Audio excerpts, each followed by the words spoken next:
Welcome to VTV prime. Chandrababu Naidu గారిని CM అంటాం కన్నా సీఈఓ అంటారు అని మనం చాలాసార్లు చెప్పుకున్నాము. అది బయట జరుగుతున్న చర్చ కూడా. అంటే సీఈఓ అంటే ఒక కంపెనీకి బాగా కార్పొరేట్ కంపెనీలకి ఫేవర్స్ చేసేవాళ్ళు అనమాట.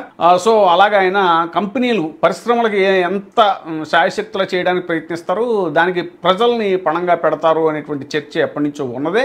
విశాఖ పరిసర ప్రాంతాల్లో అనేక ఫార్మా కంపెనీలు అవి ఉన్నాయి. కొన్ని యాక్సిడెంట్లు, మన ప్రమాదాలు జరిగినప్పుడు కూడా భారీ స్థాయిలో వాళ్ళకి నష్టపరిహారాలు ఇవ్వడం కూడా జరుగుతుంది. అయినా సరే మళ్ళీ బల్క్ డ్రగ్ పార్క్ అనేటువంటి మళ్ళీ ఒకటి నక్కపల్లి దగ్గర నెలకొల్పాలని ప్రయత్నిస్తే దానికి ప్రజాభిప్రాయం సేకరణ చేయబోతే ప్రజలు తీవ్రంగా తిరగబడ్డారు.